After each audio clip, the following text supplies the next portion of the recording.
नमस्कार. थोडं तुझं थोडं माझं या मालिकेच्या आजच्या भागामध्ये मी तुम्हा सर्वांचे अगदी मनपूर्वक स्वागत करते.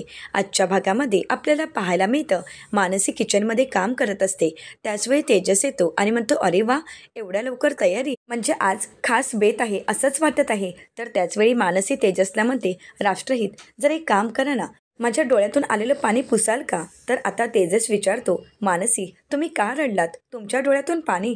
तर मानसी म्हणू लागते, राष्ट्रहित, मी रडत नाहीये, मी कांदा कापते आणि म्हणूनच माझ्या डोळ्यातून पाणी आलं आहे. तुम्ही पुसाल का प्लीज? राष्ट्रहित, प्लीज पुसा ना. परंतु तेजस जरा घाबरत असतो. पुन्हा पुन्हा मानसी तेजसला आवाज देत म्हणते, राष्ट्रहित, पुसताय ना? तर आता तेजस होकार देतो. परंतु तेजस थोडा आजूबाजूला पाहतो आणि त्यानंतरच पुढे येतो. आता तेजसचे हात पुढे जाण्यासाठी थोडे घाबरत असतात. परंतु तेजस हिम्मत करतो आणि मानसीच्या डोळ्यातील अश्रू पुसतो. तर त्यानंतर मानसी म्हणू लागते, थँक्स. तर तेजस मानसीला म्हणतो, कसंही ना, ज्यावेळी आईसुद्धा कांदा कापायची त्यावेळीसुद्धा आईच्या डोळ्यातून असेच अश्रू यायचे. आणि ज्यावेळी मी लहान होतो त्यावेळी आईला विचारायचो, आई, अगं तुझ्या डोळ्यातून पाणी का येत आहे? आई काय म्हणायची माहीत आहे का? ज्याची सासू प्रेमळ असते त्याच्या डोळ्यातून कांदा कापत असताना पाणी येतच, आणि म्हणूनच माझ्या डोळ्यातून पाणी येत आहे. तर आता मानसी म्हणते, अगदी बरोबर, मग माझीही सासू प्रेमळ आहे आणि म्हणूनच माझ्या डोळ्यातून पाणी येत आहे. आता मात्र तेजस शांतच होतो. तर त्यानंतर मानसी तेजसला म्हणते, राष्ट्रहित, तुम्ही कधी कांदा कापला आहे का? म्हणजे तुमच्या डोळ्यातून कधी पाणी वगैरे आलं आहे का? तर आता तेजस म्हणतो, नाही नाही, मी कधी कांदा वगैरे कापलाच नाही, कारण आईने कधी आम्हाला किचनमध्ये येऊच दिलं नाही आणि त्यामुळे कांदा कापायचा कधी प्रश्नच आला नाही. तर मानसी म्हणते, परंतु राष्ट्रहित, तुम्ही जर कांदा कापलात तर तुमच्याही डोळ्यातून अश्रू येतीलच. तर तेजस विचारतो, काय? तर मानसी म्हणते, हो, तुम्ही जर कांदा कापलात तर तुमच्याही डोळ्यातून अश्रू येतील, कारण तुमची ही सासू प्रेमळ आहे. तेजस म्हणतो, काय? तर मानसी चाकू दाखवते. तर तेजस शांतच होतो. मानसी तेजसला विचारते, म्हणजे माझी आई प्रेमळ नाही आहे का? तुम्हाला काय म्हणायचं आहे? तर तेजस म्हणतो, अहो, चाकू नाही दाखवलात तरी काहीच हरकत नाही, तरी मी तुम्हाला सांगितलं असतं की तुमची आई खरंच खूप प्रेमळ आहेत. तर आता मानसी म्हणते, आहेच माझी आई प्रेमळ. तर त्यानंतर आता तेजस मानसीला म्हणतो, एवढी सगळी तयारी, आज एवढा मोठा बेत का आणि कशासाठी? तर मानसी म्हणू लागते, आज भाऊबीजेचा सण आहे, भावा बहिणींच्या नात्याचा सण, आणि म्हणूनच तुम्हा सगळ्यांच्या आवडीनिवडीचं जेवण बनवलं जात आहे. दिनेश दादांच्या आवडीची भेंडीची भाजी, सुरेश दादांच्या आवडीची कांदा भजी, आणि तुमच्या आवडीचं काळा वाटाणा, त्याची आमटी, आणि सगळ्यात महत्त्वाचं म्हणजे आभाच्या आवडीची खीर. तर आता तेजस म्हणू लागतो, एवढ्या सगळ्यांच्या आवडीनिवडी कशा काय तुम्ही लक्षात ठेवलात आणि तुम्हाला कोणी सांगितल्यात? तर आता मानसी म्हणू लागते, मला मावशीच म्हणाल्यात. तर तेजस म्हणतो, परंतु हे सगळं काही करायची एवढी गरज आहे का? तेही तुम्ही एकट्यानेच करत आहात, चला बाजूला व्हा. असं म्हणत आता तेजस मानसीला बाजूला करतो आणि स्वतः कांदा कापायला सुरुवात करतो. तर आता तेजस म्हणू लागतो, मी एवढा फास्ट कांदा कापेन ना की एवढा तुम्हाला कळणारही नाही, एवढा पटापट तुम्हाला कांदा कापून देऊ शकतो, एवढा चांगला स्पीड आहे, कांदा कापायची मला सवयच आहे. तर मानसी म्हणते, राष्ट्रहित, आताच तर तुम्ही म्हणाला होता की मी कधी कांदा कापला नाहीत. तर आता मात्र तेजस म्हणतो, म्हणूनच म्हणूनच काल तुमच्या मेंदूला मी हार घातला आहे. तुम्ही कोणती गोष्ट कधी उचलून धराल सांगताही येत नाही. हुशार आहात, वा. असं म्हणत आता तेजस मानसीचं कौतुक करतो आणि म्हणू लागतो, अहो, अर्ध्यापेक्षा जास्तीचं काम तुम्हीच केलं आहे आणि थोडासाच तर कांदा कट करायचा आहे. मला खारीचा वाटा उचलू द्या, म्हणजे कांद्याचा तरी वाटा. असं म्हणत आता तेजस कांदा कापत असतो. मानसी अगदी अभिमानानेच तेजसकडे पाहत असते. तर त्यानंतर मानसी पुढे म्हणू लागते, आपल्या माणसांसाठी काही करत असताना थकवा जाणवतच नाही. तर तेजस मानसीला म्हणतो, लकी श्याम, ज्यावेळीपासून तुम्ही या घरात आलात तेव्हापासून तुम्ही आम्हा सगळ्यांसाठीच खूप काही करत आहात. जे आम्ही 4 भावंडांनी एकत्र मिळून करायला हवं ते सर्व काही तुम्ही करत आहात. तर मानसी म्हणू लागते, राष्ट्रहित, तुम्ही सर्व भावंड एकत्र आलात आणि जर काही करण्याचा विचार केलात तर तुम्ही खूप काही करू शकता आणि या घरच्या आनंदासाठी तुम्ही काहीही करू शकता. तेजस म्हणतो, कळतंय लकी चाम, एकदा नोकरी सुरू होऊ देत, मग बघा, एकदा का नोकरीची सुरुवात झाली, 4 पैसे हातात येऊ लागलेत की सगळं काही ठीक होणार आहे. आणि त्यानंतर गायत्री वहिनींवर अवलंबून राहणारं कोणीही वहिनींवर अवलंबून राहणार नाही, सगळं काही ठीक होणार आहे, प्रत्येकजण स्वतःच्या पायावर खंबीरपणे उभे राहतील. तर मानसी म्हणू लागते, माझा तुमच्यावर पूर्ण विश्वास आहे आणि माझा तुम्हाला पूर्ण पाठिंबा आहे आणि तुम्ही पुन्हा एकदा घरातील हरवलेला आनंद पुन्हा आणाल याची मला पूर्ण खात्री आहे. आता मानसी हे बोलत असतानाच कुकरची शिट्टी होते. मानसी म्हणू लागते, हे सत्यच आहे. तर आता तेजस आणि मानसी एकमेकांकडे पाहून हसू लागतात. तर दुसरीकडे पाहायला मिळतं भाऊबीजेच्या निमित्ताने विनीत हा मानसीच्या घरी आलेला असतो. तर आता विनीत येताच विचारतो, कोणी आहे का, आत येऊ का मी? तर त्याचवेळी आभा येते आणि म्हणू लागते, अहो तुम्ही आलात, या ना आतमध्ये, का विचारताय? तर आता विनीत आतमध्ये येताच आबा म्हणू लागते, थँक्यू सो मच. तर विनीत म्हणतो, कशासाठी? घरात आल्याबद्दल? तर आता आबा म्हणू लागते, नाही हो, तुम्ही मानसी वहिनीला काय आवडतं काय नाही आवडत हे जे मला सांगितलं त्याबद्दल. तर विनीत म्हणू लागतो, त्याबद्दल? अहो मी तर तुम्हाला पूर्ण काही सांगितलंच नव्हतं, कारण मला तेवढं माहीतही नव्हतं. तर आता आबा म्हणू लागते, परंतु जेवढं तुम्ही सांगितलं ते आमच्यासाठी खरंच उपयोगी ठरलं. तेजस दादाने मानसी वहिनीला तुमची सांगितल्याप्रमाणेच एक गिफ्ट दिलं, की जे गिफ्ट मानसी वहिनीला खूप आवडलं आहे आणि म्हणूनच अगदी मनापासून थँक्यू सो मच. तर आता विनीत म्हणतो, काहीच हरकत नाही, परंतु मानसी कुठे आहे?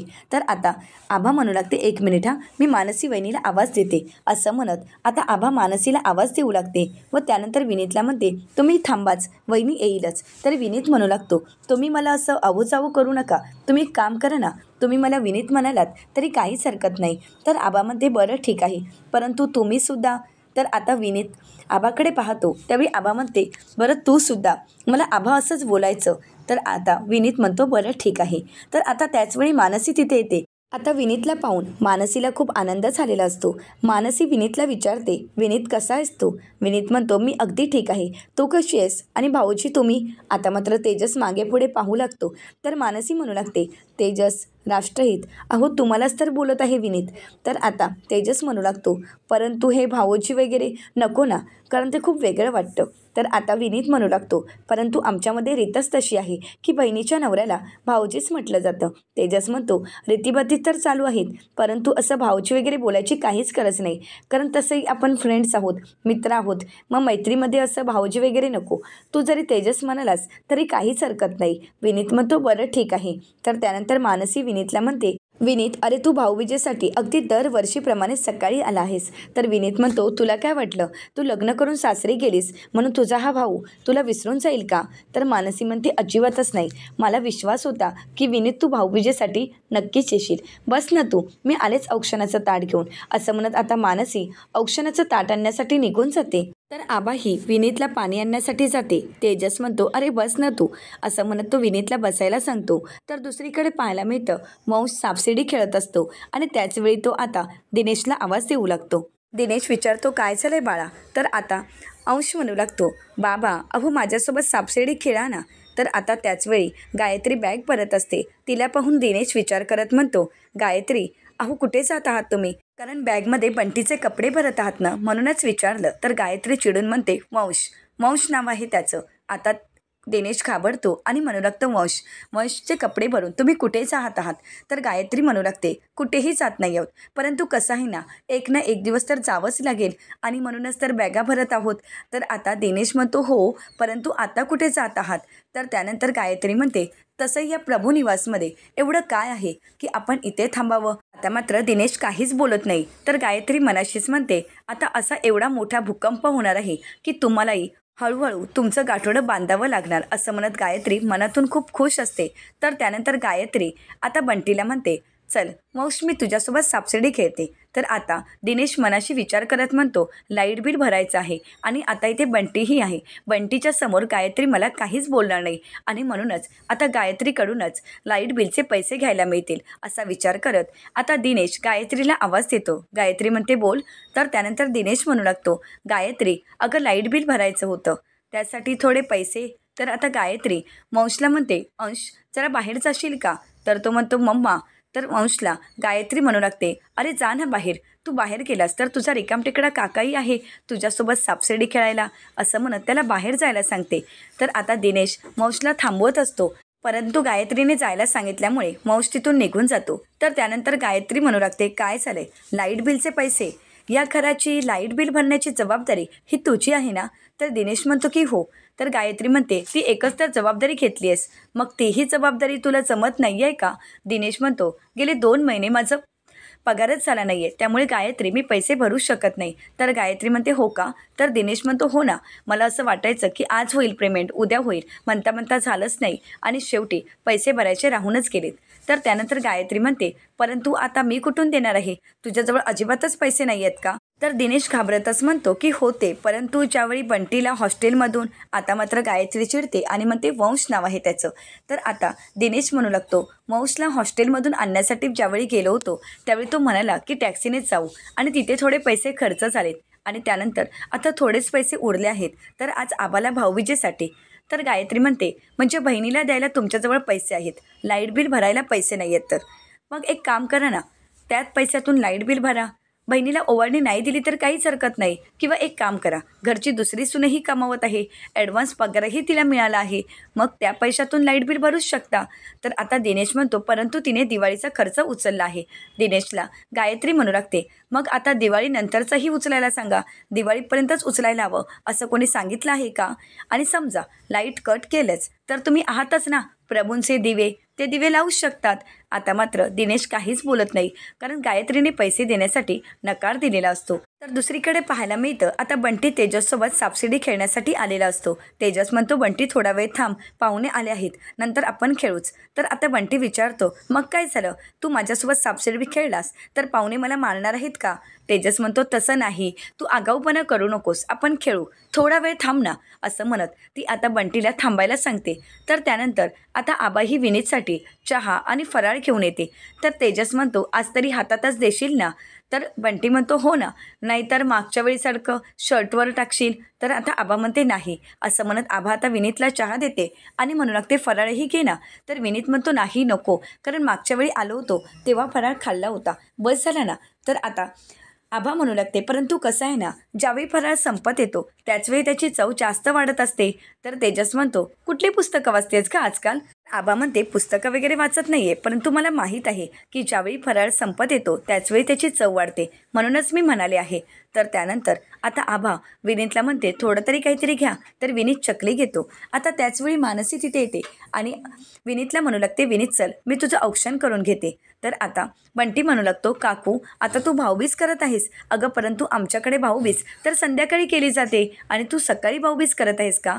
तर मानसी म्हणते की हो, कारण आमचे बाबा सकाळी उठून देवी आईच्या मंदिरामध्ये जायचे, देवी आईचं औक्षण करायचे आणि त्यानंतर आम्ही भाऊबीज करायचो. तर बंटी विचारतो, परंतु देवी आईचं औक्षण का करायचे?